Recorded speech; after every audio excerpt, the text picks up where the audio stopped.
वारकरी संप्रदायातील थोर महात्मे व महाराष्ट्रातील विचारवंतांची दुर्मिळ कीर्तने, प्रवचने, व्याख्याने ऐकण्यासाठी सुरेश महाराज सूळ या यूट्यूब चॅनलला अवश्य सबस्क्राईब करून बेल आयकॉन दाबा. आणि विचारलं, देवा एक सावकार आलाय, त्यांनी मला विचारायला सांगितलंय, त्यामुळे मी इथं आलोय. तेव्हा त्याच्या कपाळी लिहिलंय का नाही, आहे का नशिबी का नाही, पुत्र या जन्मी त्याला आहे, होणार आहे. पांडुरंगाने सांगितलं, बाबा आता काय सांगू,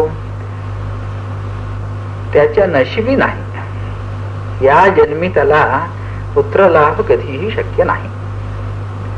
त्याच्या पूर्वजन्मीचं कर्मच तसं आहे, त्याला मी काय करू, त्याला काही पुत्र लाभ होणार नाही आणि मलाही पण देता येणार नाही, योगच नाही, त्याला मी काय करणार.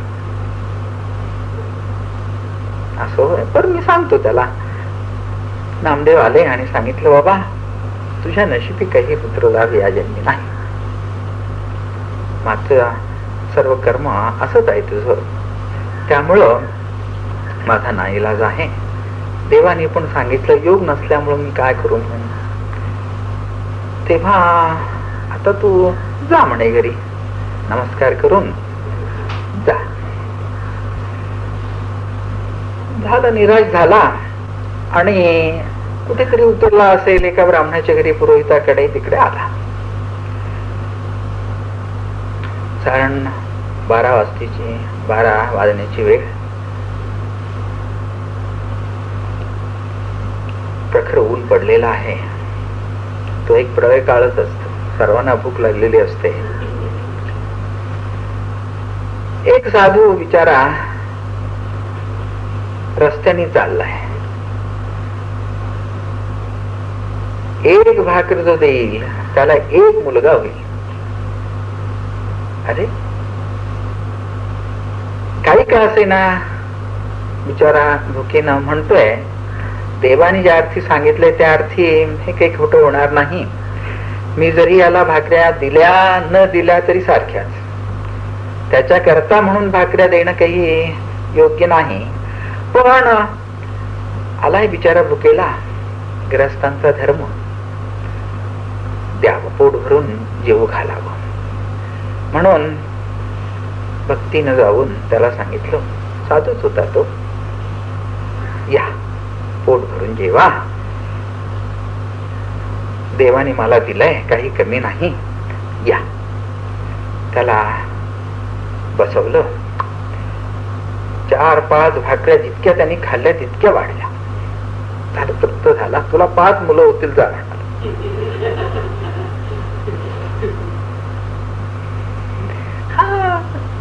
तृप्त झालाय, आशीर्वाद देतोय. पण मला कधी होणं शक्य आहे का, जिथे भगवंतांनी सांगितलं निक्षून नाही म्हणून, तिथे याच्या वचनाने काय होणार आहे. साधू आहे, बर आशीर्वाद, चांगलं बोललाय, तथास्तु, असू दे, काही का होईना. झालं, तो साधू तिथून निघून गेला.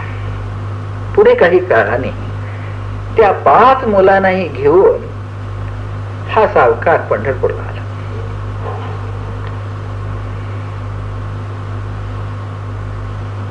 पूर्वीची ओळख होतीच, त्या जुन्या ओळखीनं विचारलं, काय सावकार आला, बर ही मुलं कुणाची. तो लागला हसायला. आता काय सांगायचं, त्याला मोठाच प्रश्न पडला. तुमचीच का मुलं. महाराज, आपला आशीर्वाद, देवाच्या आणि तुमच्या आशीर्वादानं संततीची प्राप्ती झाली. असं, अरे रे रे रे रे, देवाने मला बसवलं.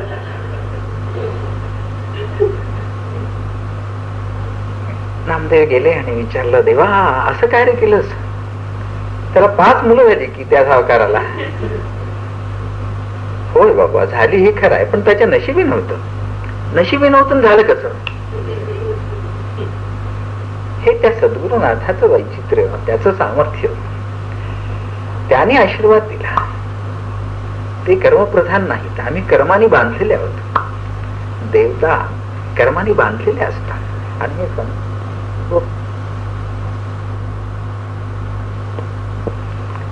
त्याने आशीर्वाद दिला तसं ते झालं. बाकी आम्हा देवांना तसं करता येत नाही असं सांगितलं. या दृष्टीनं देव आणि सद्गुरु यात फरक आहे. सद्गुरु प्रारब्धाची रेषाही पुसून टाकतो. अनंत जन्मीचं हे जे खत आहे ते फाडून टाकतो, नाही सकत.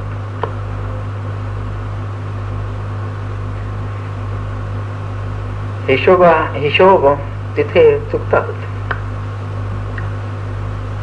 तेव्हा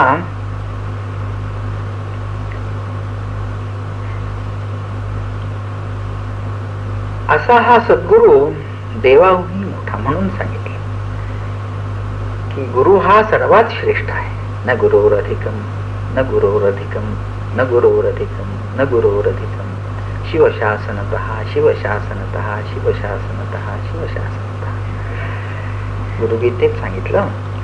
कुणी सांगितलं? ईश्वराने सांगितलं, शंकराने सांगितलं की गुरुपेक्षा अधिक काही नाही.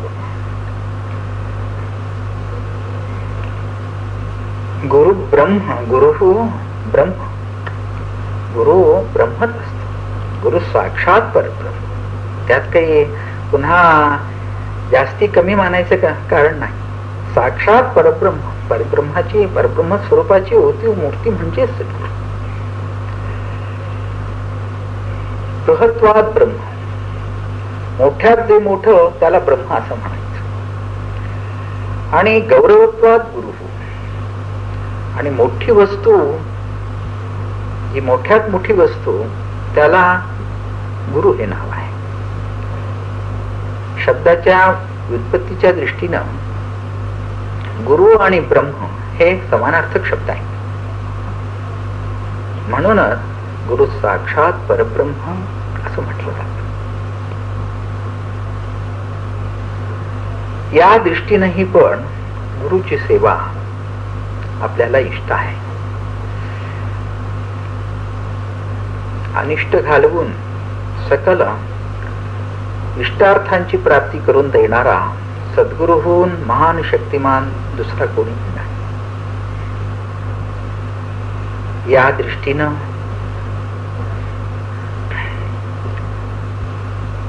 श्रेयसे प्रेयसे नरा गुरोर आराधनं कुर्यात्, गुरोर आराधनं कुर्यात् श्रेयसे भूयसे नरा.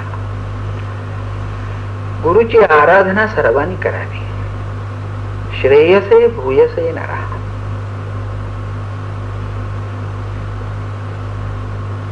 इहलोकीच्या सुखाकरता किंवा मोक्षाकरता, दोन्ही करता, अभ्युदया करता अथवा निश्रेयसा करता, कशा करताही पण सद्गुरूची आराधना ही इष्ट आहे.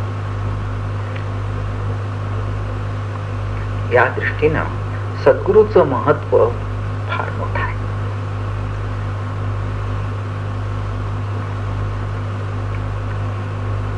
गुरुहून श्रेष्ठ नाही. आणि यतो वाचो निवर्तन्ते अप्राप्य मनसासह हे जे काही सांगितलं गेलं परब्रह्माविषयी तेच सद्गुरूविषयी आहे.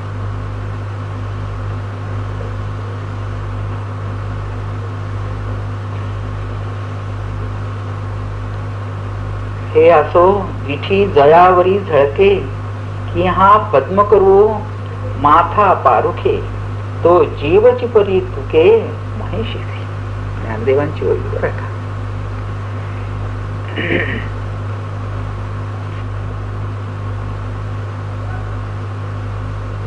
ज्याच्यावर अभयकर असा सद्गुरूंचा, ज्याच्या शिरावर मस्तका अभयकर पूर्ण कृपेनं तो अभयकर ठेवला गेला,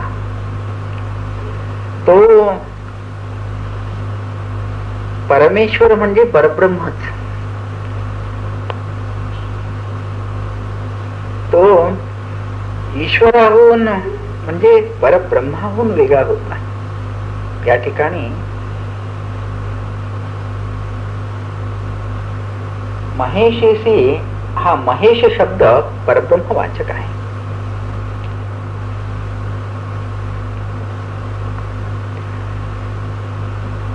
ईशावास्यमिदं सर्वं यत्किंच जगत्यां जगत्.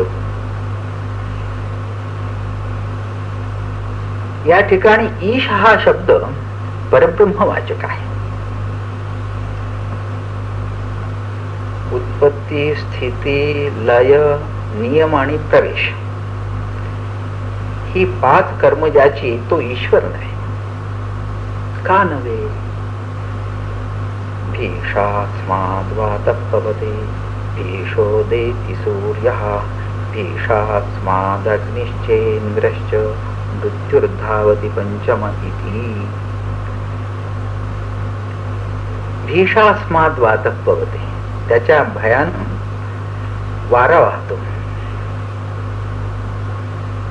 भीषो देति सूर्यः, त्याच्या भयानच सूर्य उदय पावतो, असतो.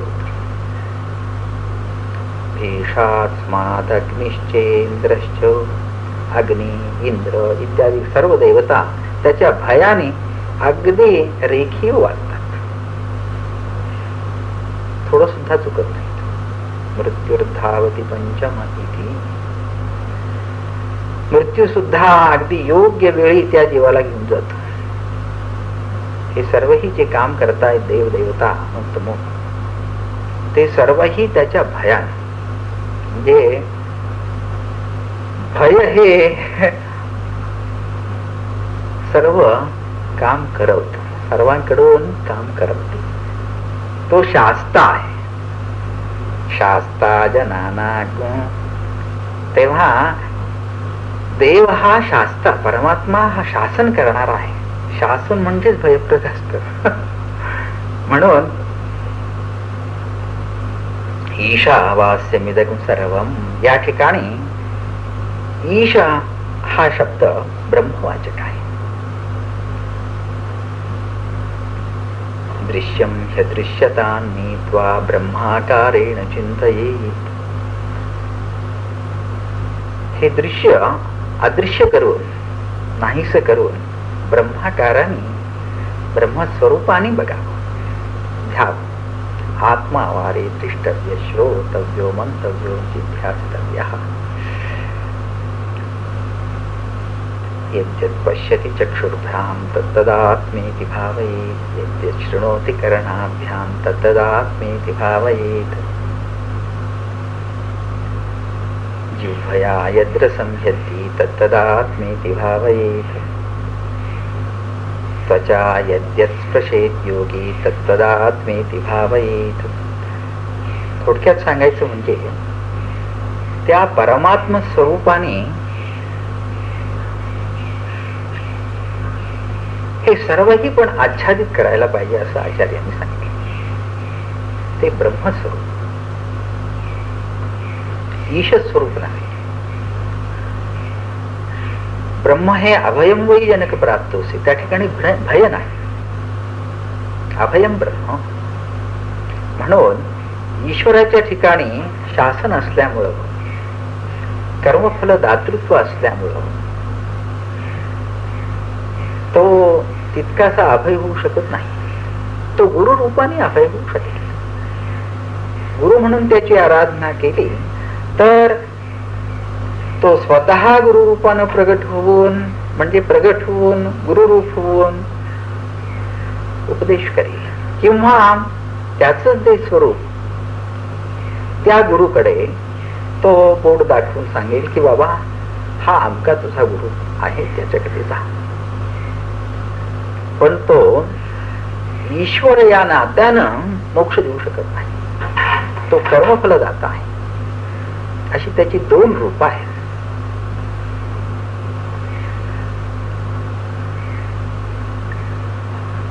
या दृष्टीनं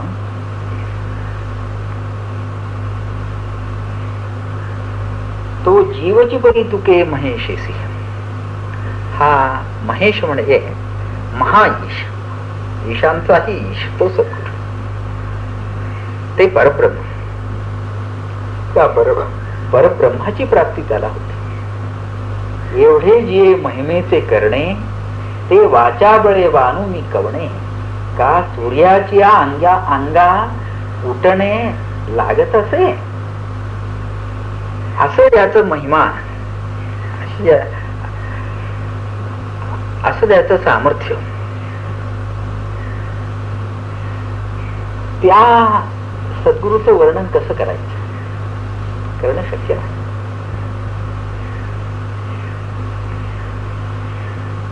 सद्गुरूचं वर्णन करू गेलो तर माझ्या वाणीत त्याला साठवावं लागेल.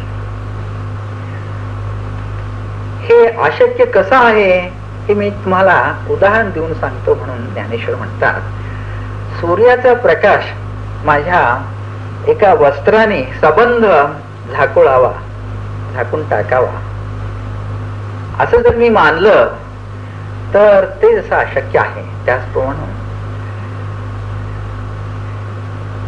माझ्या वाणीनं मी सद्गुरूचं वर्णन करणं म्हणजे तितकंच अशक्य आहे.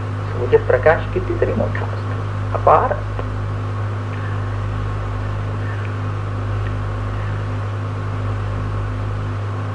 केवता कल्पतरुवरी फुलवरा, कायसेना पाहुणेरू क्षीरसागरा, कवणे वासी कापुरा सुवासुदेव. कल्पतरू आम्हाला देतो सर्व काही, त्याला आम्ही कसले उपचार देणार. त्याला आम्ही सामान्य फुलं घेऊन जर त्याला नाव घालावं आणि त्याच्यावर जे काहीतरी विशेष देऊन त्याची कृपा संपादावी असं आम्ही मांडलं तर या सामान्य फुलाने त्याला काय होणार आहे, आमच्या उपचाराने त्याला काय होणार आहे. आम्ही त्याच्या पासून द्यायचं काहीच नाही. त्याचप्रमाणे त्याच्या उपदेशाने आम्ही परब्रह्म व्हायचं. तिथे शब्द कुंठित होत. आमच्या वाणीचं चातुर्य तिथे काही उपयोगी पडत नाही, ते विशेष ठरत नाही. काय ते पाहुणेरू क्षीरसागरा. स्तुती कशी करायची, कशा करता करायची, त्या मनुष्याला संतुष्ट करावं म्हणून त्याचे विशेष गुण दाखवावेत. आपल्या वाणीच्या पाठवानं म्हणजे एक विशेष अभ्यासानं म्हणा, वक्तृत्वानं त्याला संतुष्ट करावं असं जर आम्ही मनात आणलं तर त्याचं यथार्थ वर्णन व्हायला पाहिजे का नाही. निःशब्द ब्रह्म उच्यते, यतो वाचो निवर्तन्ते तद्वक्तुम केन शक्यते. जिथे वाणी परेहुनी पर असं त्याचं स्वरूप, जिथे वाणी स्फुरद्रूप होऊ शकत नाही, शब्दाच्या मर्यादेत सापडत नाही, असं जे अनंत स्वरूप जो सद्गुरू, त्याचं वर्णन कसं करायचं.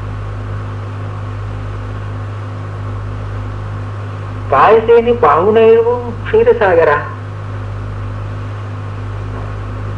झालं, क्षीरसागराला नैवेद्य दाखवावं म्हणून कुठेतरी थोडस आपलं जे दूध मिळालं ते नेलं आणि त्याला जर आम्ही नैवेद्य दाखवू लागलो तर पोट भरावं म्हणून, तृप्त करावं म्हणून, तर तो प्रयत्न बालिश ठरेल.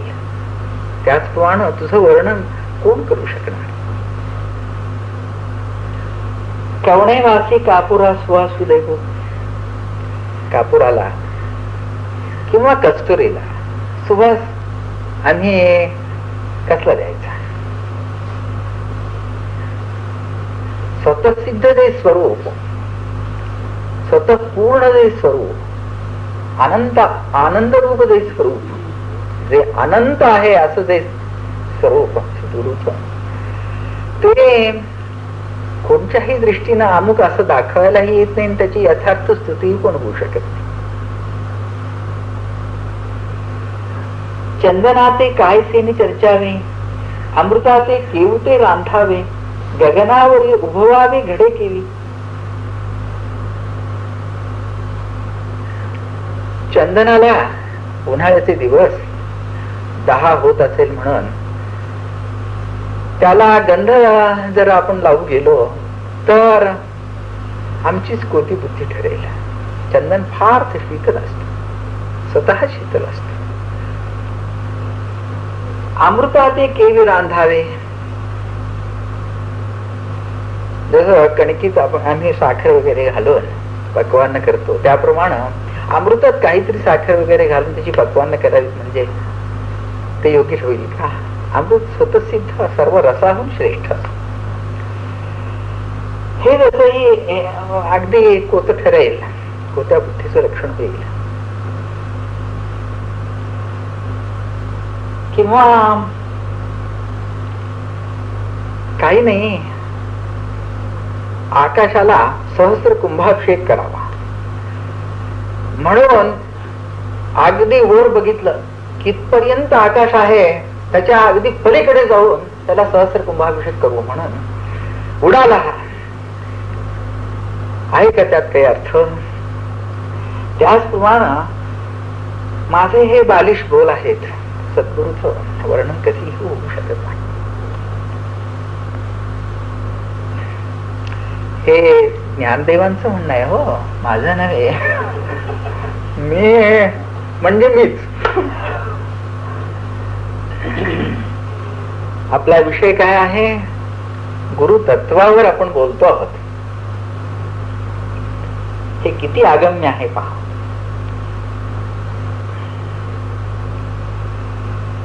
तैसे श्री गुरुचे महिमान आकळते के असे साधन, हे जाणवणी मी या नमन निवांत केले. सद्गुरूचा महिमा किती अपार आहे हे शब्दाने वर्णन करून सांगता येत नाही. शब्द हे अपुरे आहेत. आकळते के असे साधन, इथे मनही म्हणावं तर तेही पण त्या ठिकाणी पांगुळ होत. पांगुळ नव्हे, नष्टच होत. वाणी ती मुळे तिकडे फिरकतच नाही. आता कोणत्या साधनाने मी सद्गुरूचं वर्णन करावं?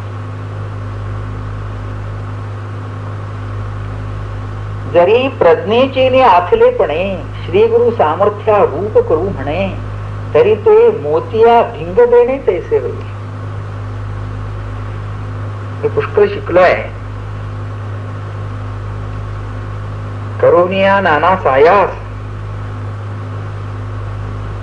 केला 14 विद्यांचा अभ्यास, वृद्धी सिद्धी सावकाश वळल्या जरी, तरीही पण सद्गुरूचं यथार्थ वर्णन करू शकणार नाही. अभ्यस्य चतुरो वेदान, सर्व शास्त्राणि कृत्स्नशः, आत्मतत्व न जानाति दडवी पाकरस यथा. चारी वेदांचा अभ्यास केला, शास्त्रांचा अभ्यास केला, तरीही शब्दाहून वेगळं असं दे, परेहून पर असं दे एक स्वरूप आहे, परब्रह्म स्वरूप आहे, ते या शास्त्राच्या अध्ययनाने मिळत नाही.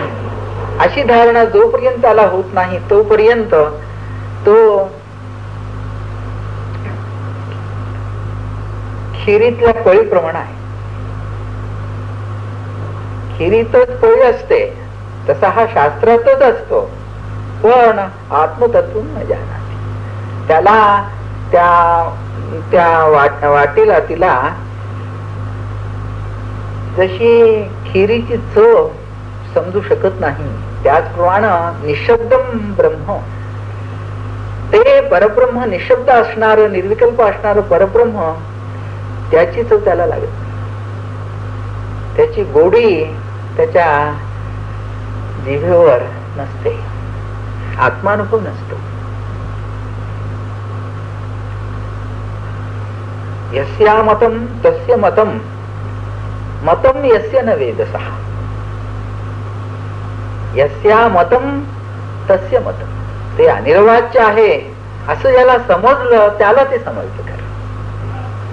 ज्याला मी वर्णन करून सांगेन असं वाटतं त्याला काही समजलंच नाही, तो वर्णन कसलं करणार. म्हणे जाणता तो जनी, मी पुढे म्हणत नाही, तुम्हाला सर्व समजतच.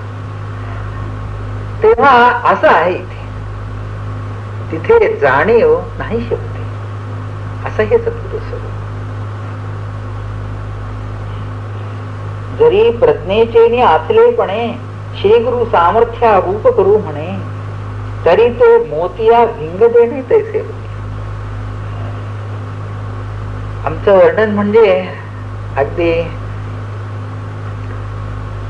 चांगला मोती असला तेजस्वी किंवा हिरे म्हणा प्रकाश रूप असतात, त्याला जास्ती प्रकाश किंवा शोभा आणावी म्हणून आम्ही दुसरे कसले प्रयत्न केले तर ते व्यर्थ आहे.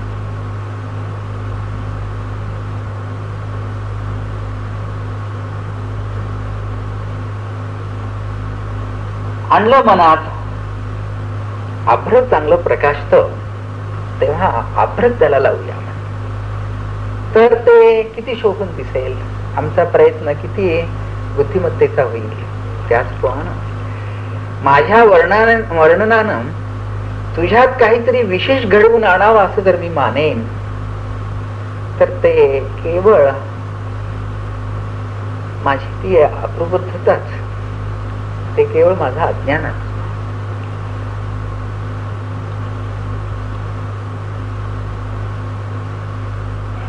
का 15.5 रजतवणी तैशी स्तुतीची बोलणी, उगियाची माथा ठेवीचे चरणी हे छोटे.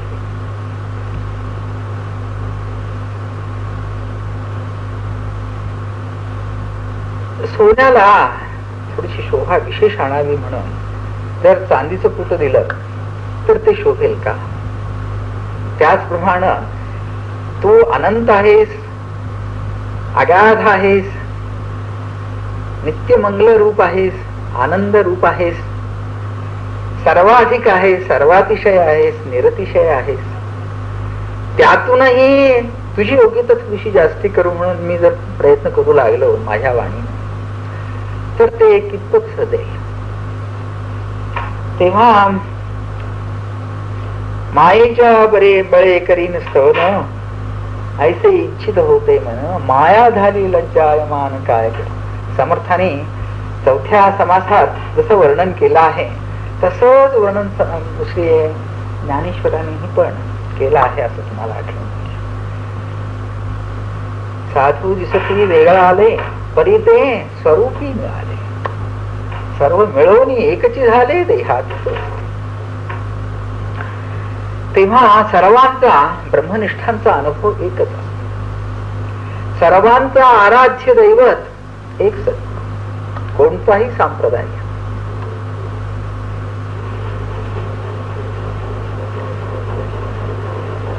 सद्गुरु वाचून सापडेना सोय, धरावे ते पाया आधी आधी. तुकारामांनी सुद्धा हेच सांगितले, बाबा या सद्गुरु वाचून दुसरी सोयच नाही, भवतरणोपाय नाही, म्हणून धरावे ते पाया आधी आधी.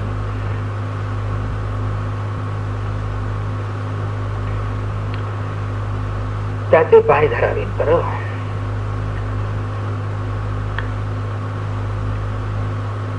सद्गुरु हे तत्व आहे, देह नव्हे. सद्गुरु तत्व हे परब्रह्म रूप आहे. सर्वं खल्विदं ब्रह्म,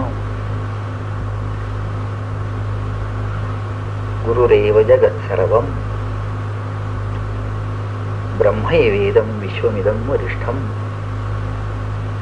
तो सद्गुरु शरण आला, सद्गुरूला शरण आला, सद्गुरु शरण झाला, तो सद्गुरूहून वेगळा होत नाही. त्याची धारणा आत्मस्वरूपाची असते.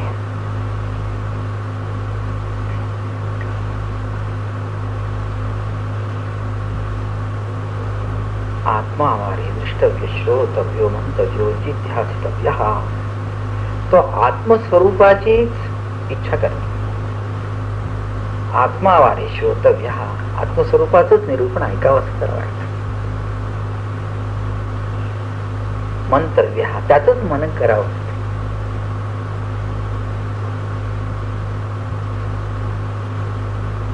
निजिध्यास, त्या निजिध्यासातच त्याला राहावं असं वाटतं. त्याहून वेगळं त्याला इतकं रुचत नाही.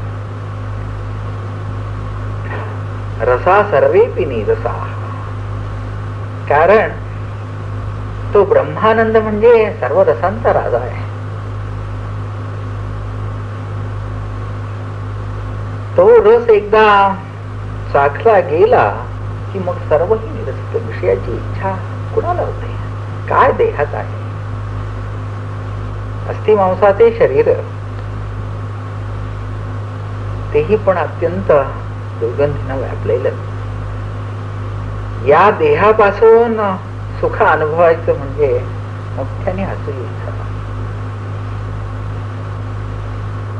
सुखाची भ्रामक कल्पना आहे आणि ती कल्पना सिद्ध झाली म्हणून एक जो आनंद होतो तो आनंदाचा आभास म्हणजे विषय सुख.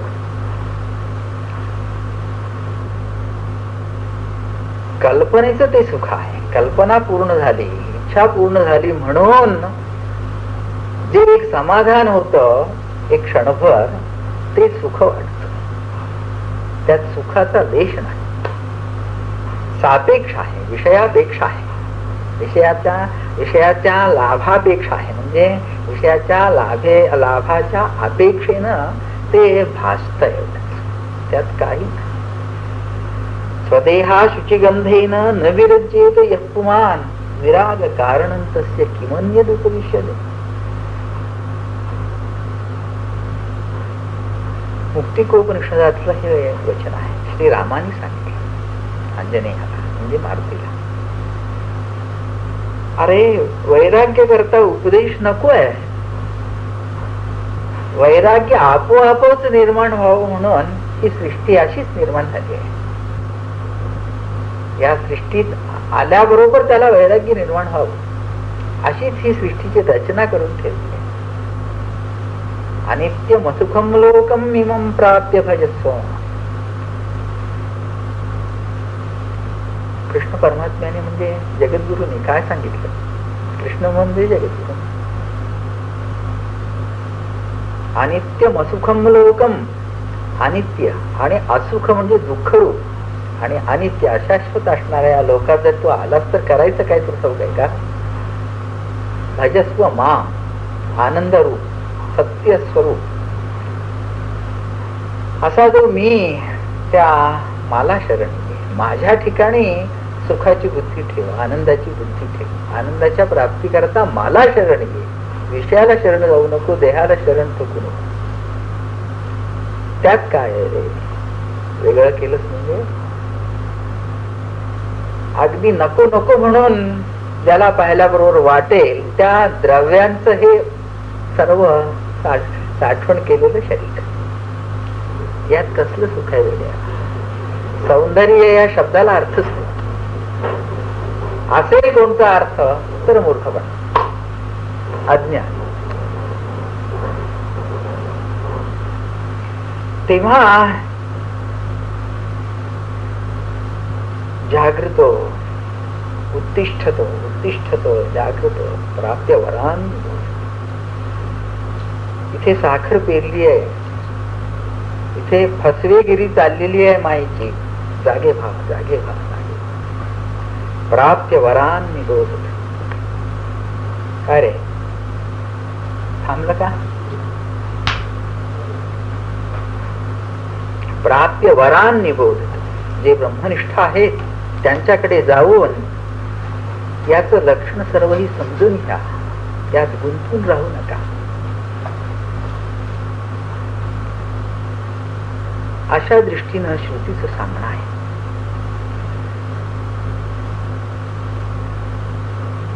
सद्गुरु म्हणजे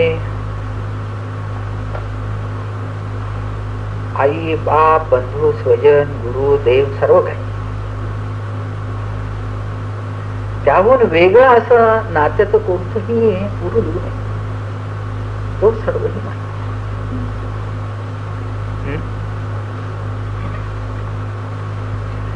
गणेश शारदा चैव सद्गुरु सज्जनस्तथा आराध्य दैवतम गुह्यम सर्वं मे रत्न.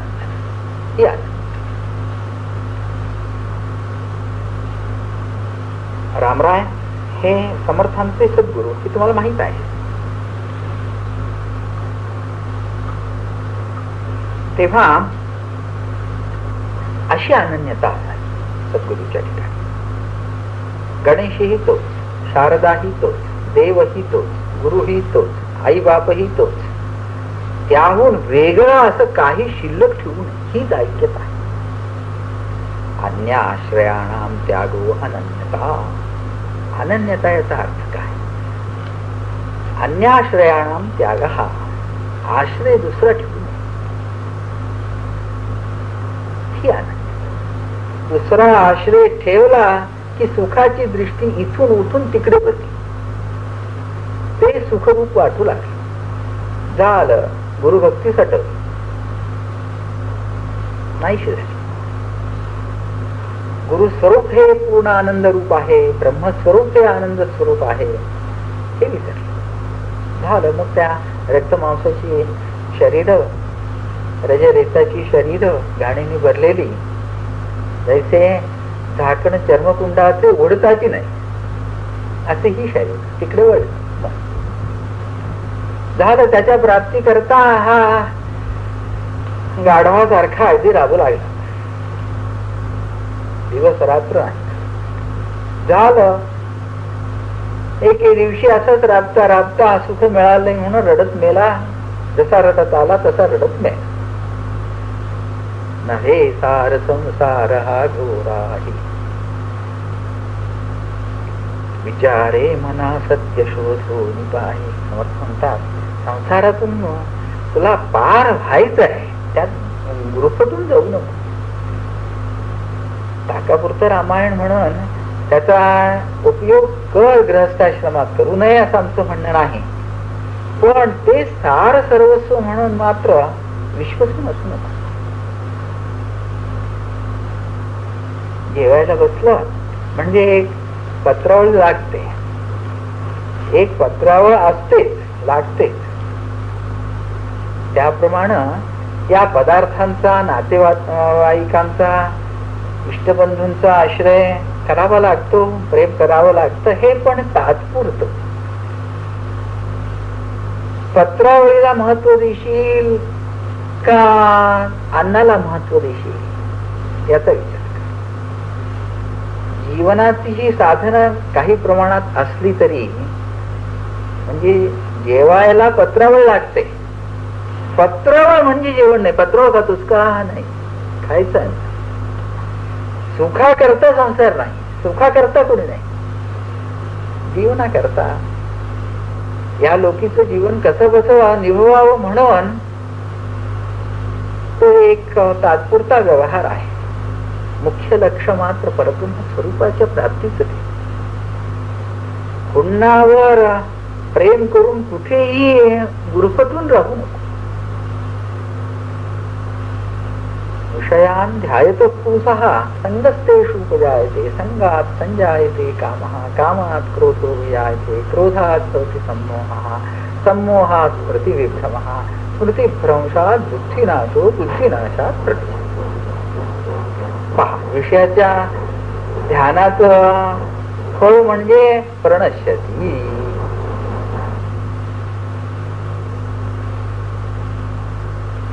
तेव्हा हे विषय विष मान. विषय म्हणजे विषच मान. विषय विष मानून या व्यर्थ का मरावे, सद्गुरूचे चरणकल्य हृदयी स्मरा. निगम निखिल साधारण सुलभावनी सुलभ बहू इतर योग याग विषम पती का शिरावे सद्गुरु ते चरण कंज समर्थाने सांगितलं बरं. तेव्हा माझी देवपूजा पाय तुझे गुरु राजा.